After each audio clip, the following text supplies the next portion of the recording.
Good evening, folks, and welcome to our midweek Bible study. I hope that you're doing well this week. It's been a busy week. I hope that you checked your email, or maybe you're on our Facebook group and you saw that we are making lots and lots of progress with our basket giveaway.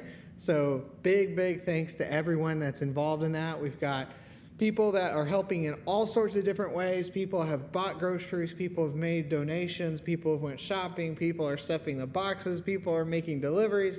It is going great. Tomorrow we are meeting with the school. Be praying for that. We want to see that go very well, have success there, and partner, hopefully praying about that we can partner with the school in different ways in the future. Wonderful opportunities there to minister to our community as in our little part of the kingdom here. And this Sunday, we're having our fellowship dinner. So if you would like to sign up to bring Mexican food, if you would not like to sign up and you just want to show up, that's okay too. You're invited. Please bring somebody. We're going to have a great time, hang out, have lunch. We're going to put the boxes together for the other half of the families that Lakeview is committed to, 20 different families that we've committed to. And we'll have 10 this week, 10 on Sunday. And after the fellowship dinner, we'll put the boxes together and kind of divvy those up to where maybe you won't have to drive too far out of the way to make a drop-off and then go home and relax. So be praying for that. We're excited for that. Awesome work going on there. So thank you to everyone. Everyone has been helping with that. It's a beautiful sight. Such a generous church that we are part of here, and we are so thankful for that. Such a beautiful thing to see that working so well. We are in Mark chapter 5 this week. We are sort of trucking right along with maybe about a chapter a week. I keep anticipating that something will come up that we'll spend more time on, or maybe we'll need to do 2 chapters. Don't really see that happening per se, but it's been a good study so far. I've been learning a lot about Mark. I don't think that I've done a study like this to just walk through one of the Gospels. I know I haven't been part of that. I haven't put one on here at Lakeview. So this has been a great thing for me. And I think that one of the things I like about what we're doing here is, of course, we're aware, Matthew, Mark, Luke, and John, we're aware of these other Gospels. There's one Gospel. There's 4 retellings of the Gospel, usually considered around 4 different audiences, maybe some different purposes behind what they choose to emphasize. And that's really what we're bringing out in this study. We understand there are points of confusion that some people have at different times. There's some tensions that people have a tendency to really want to resolve and explain. Why does Matthew say this and Mark say that? There are explanations out there. That's not our focus in this study.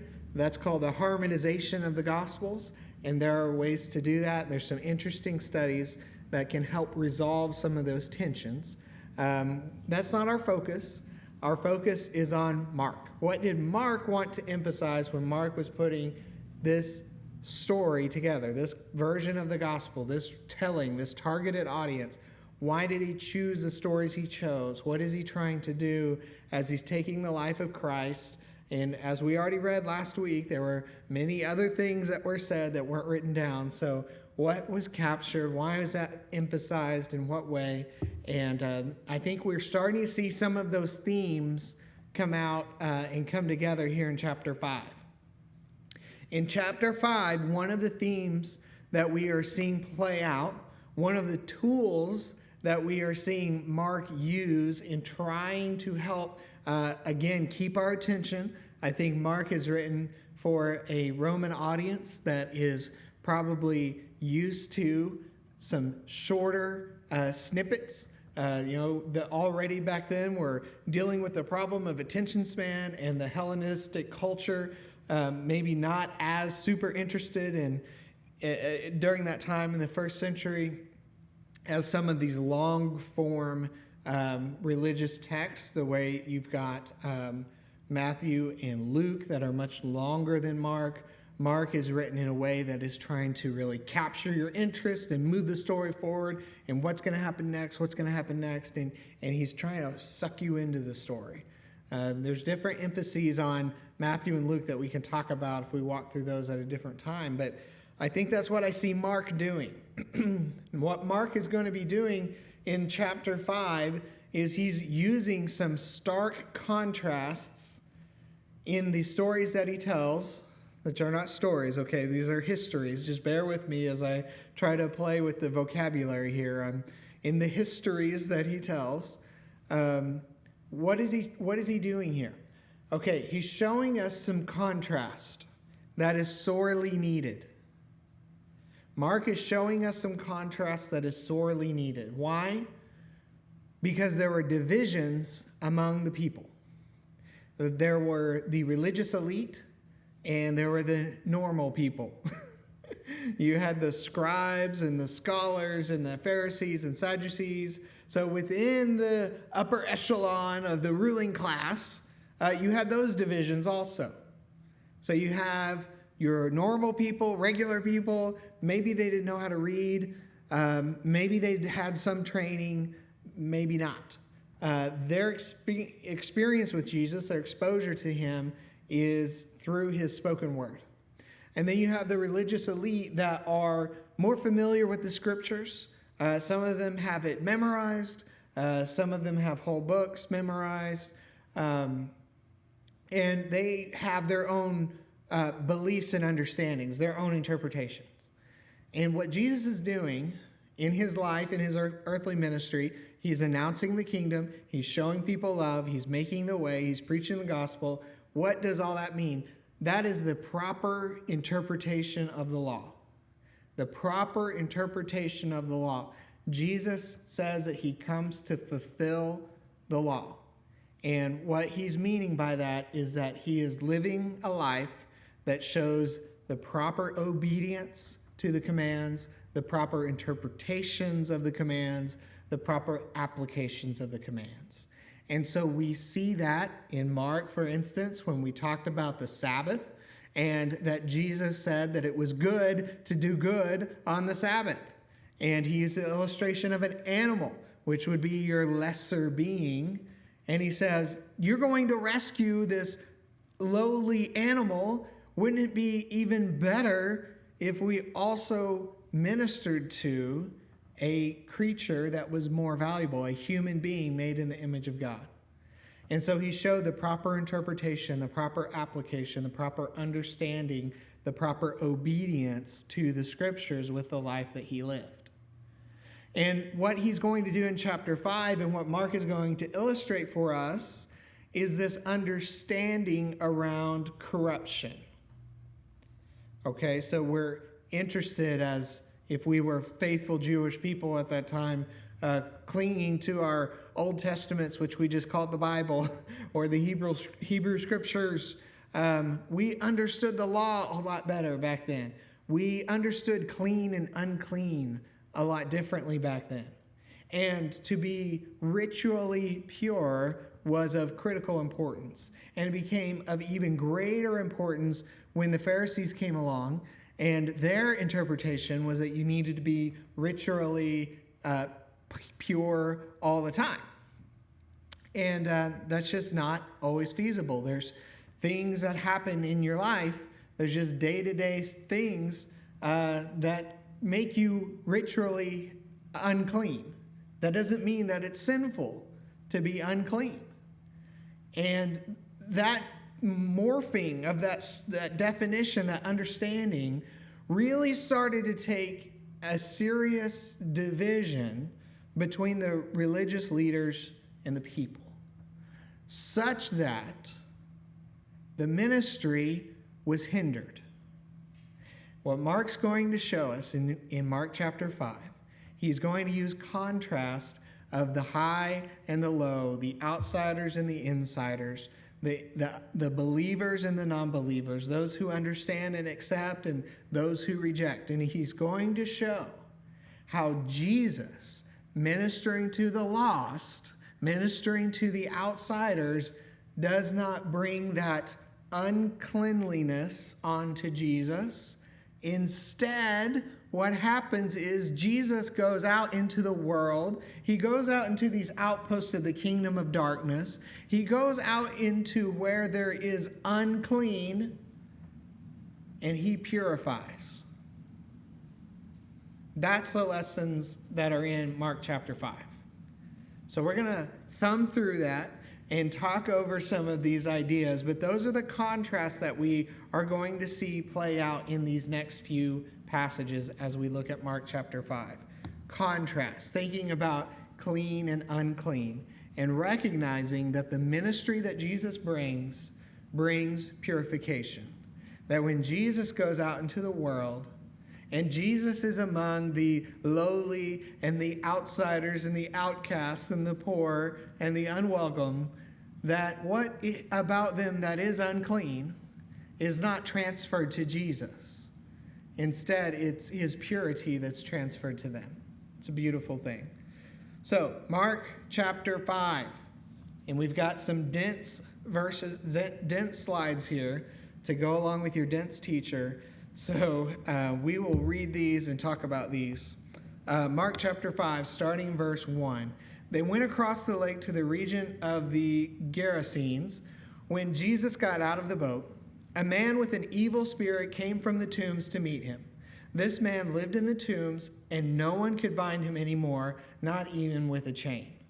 For he had been chained hand and foot, but he tore the chains apart and broke the irons of his feet. No one was strong enough to subdue him.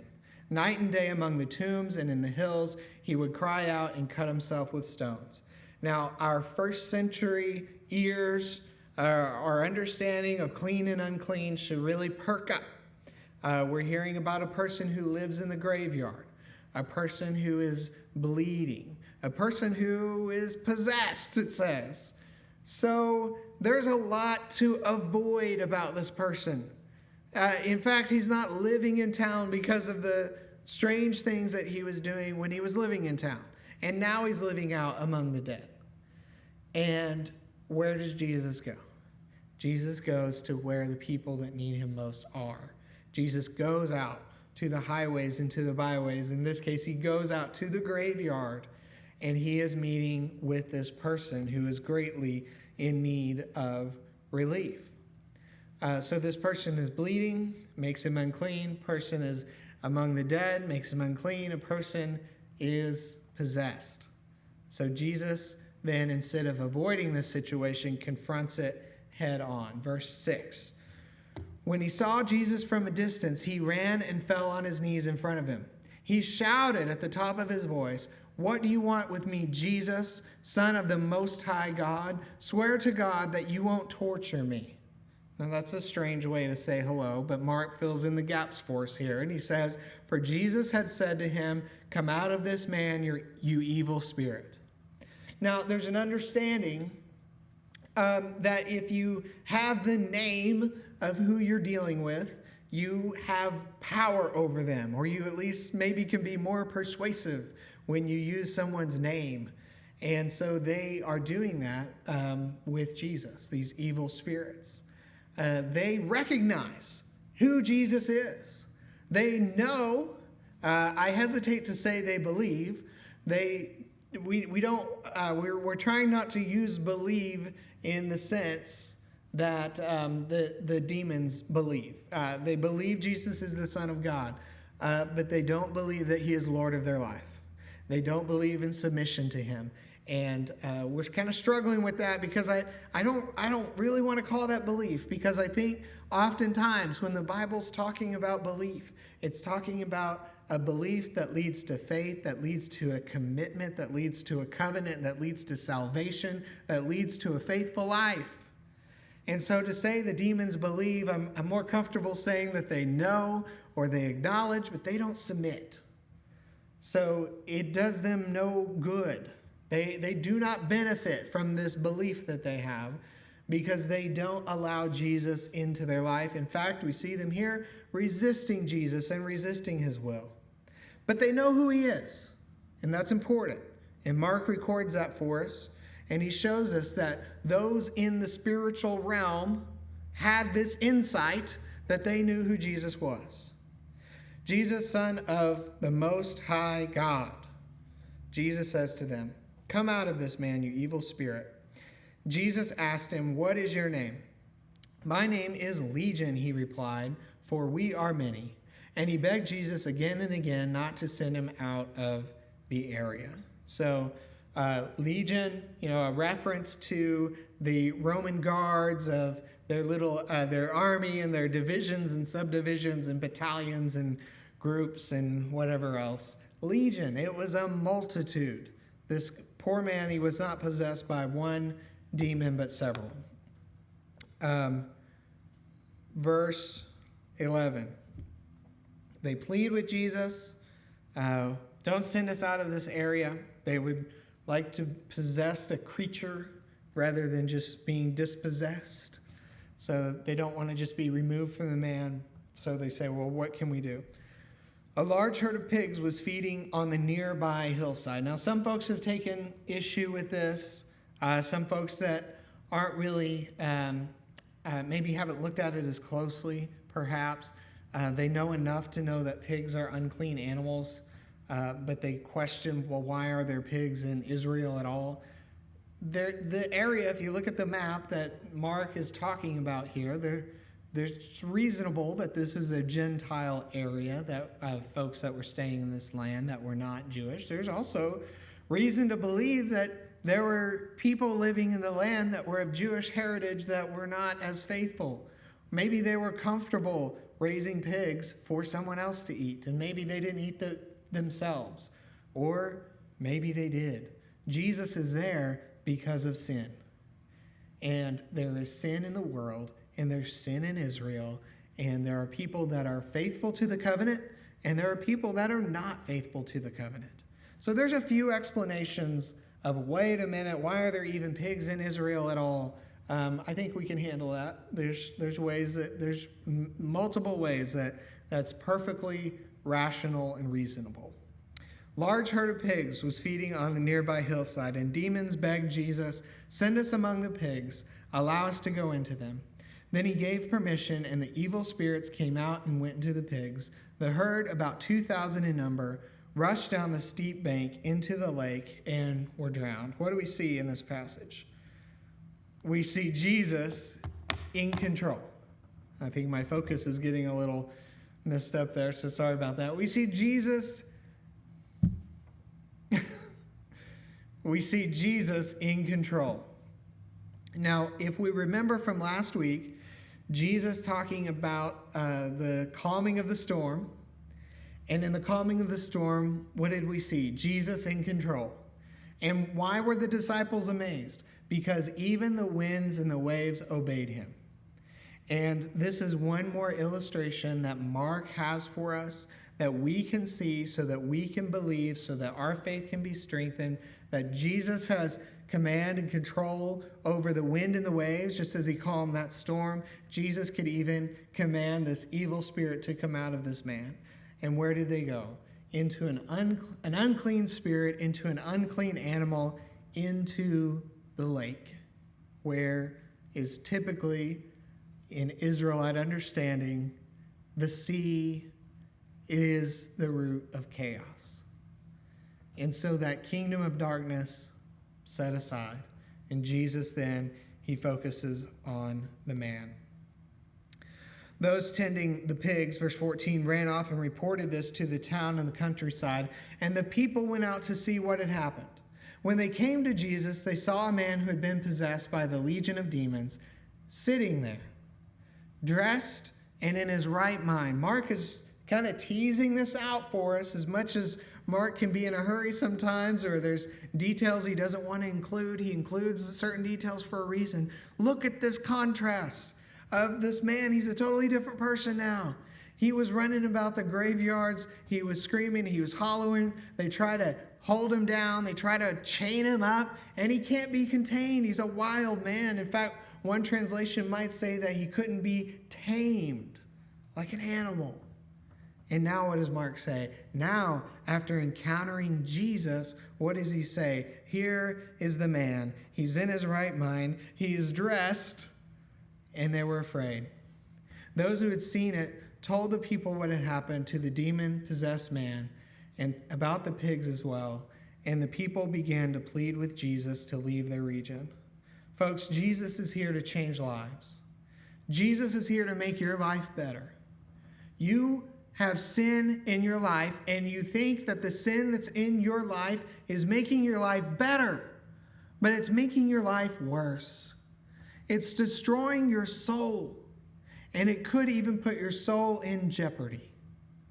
We need to repent of our sins. We need to confess Jesus as Lord. We need more of him in our life, not less.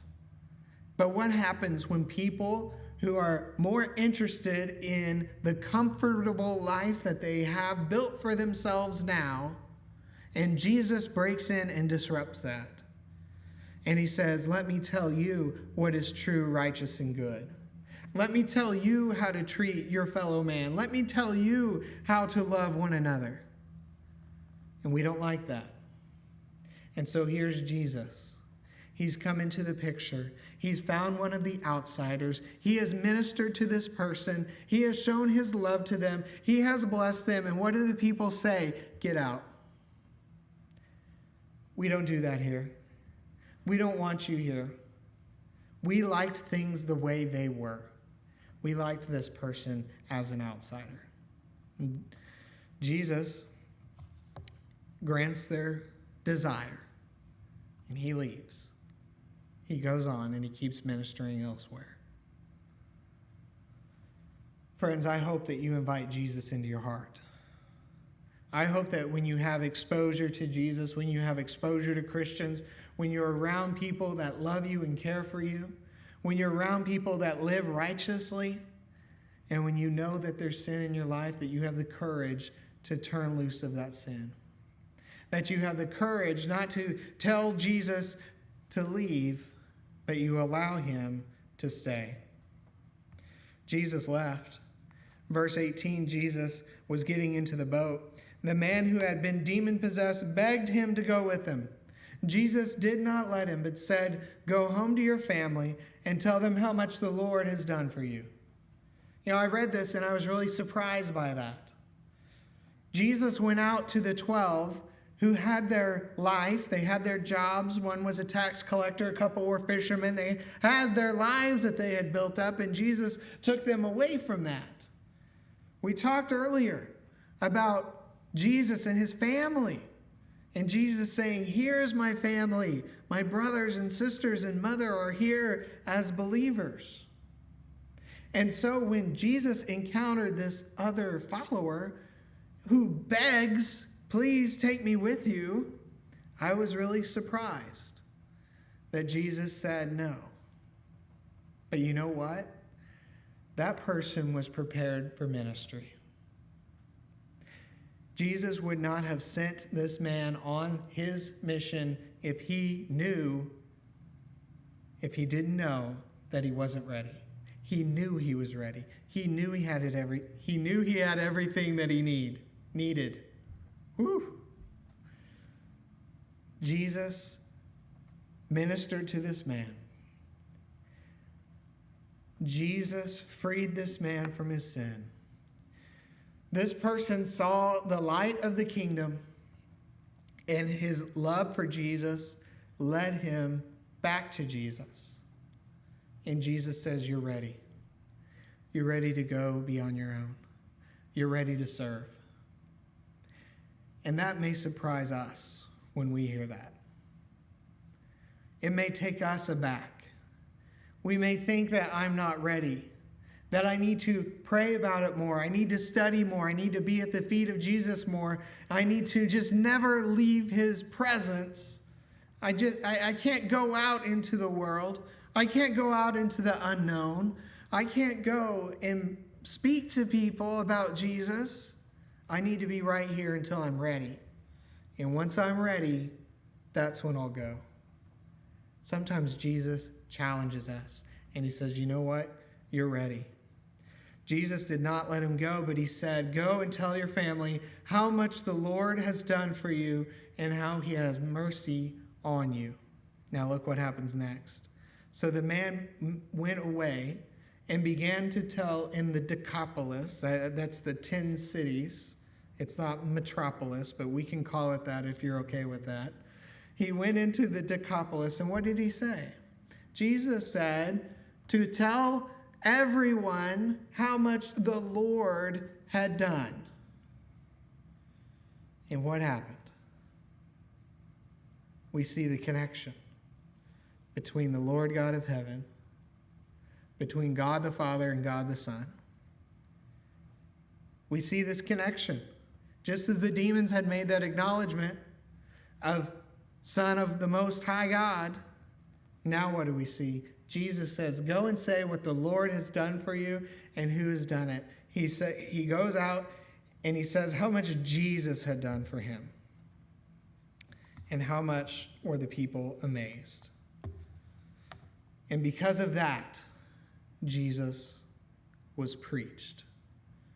Jesus' message went out because of ministry that he had done. Because he wasn't afraid. Jesus was not afraid to go out into the places that people would say, "You're unclean." That people would say, "You don't have any business being there. You don't have any reason to be there. You're not going to be able to help anyone." What did Jesus do? He helped one. What happened next? He went and told the 10 cities. I think some more people learned about Jesus not too long after that. I hope that Jesus is working in your life. I hope that you're able to see the good that is happening all around you. And when that goodness is hard to see, I hope that you have people in your life that can help you see Jesus. Times are hard. Times are confusing. There's times when we're frustrated. There's times even when we're angry, and we still need Jesus. If you're not part of a church family, I want you to come worship with us. I want you to come and see Jesus the way this man was able to see Jesus. I want you to come here and you can hear Jesus preached. You can see Jesus in the pews. You can see the love that this family has for one another and the love that this family has for you. And I hope that when we're here and we go from this place, that we go out into those rough and tumble spots that we're not so sure if the gospel is going to be accepted here. But we love people anyway, and we preach to them anyway. And we give the gospel a chance for the work of the word of the Lord to be done. We didn't make it through chapter 5 tonight. We will pick this up next week. We're talking about Mark's use of contrast here. And in Mark chapter 21 through the rest of the chapter, what we'll see are two stories that are sort of interwoven together. And often it's tempting to try to disentangle those and talk about this story and talk about that story. But those two stories and how they're connected are going to enlighten us of how the gospel connects to us in new and surprising ways. So I apologize we didn't make it all the way through Mark chapter 5 tonight, but thanks for joining us. I hope that you made it this far. I hope you have a good rest of your week, and we'll look forward to seeing you on Sunday.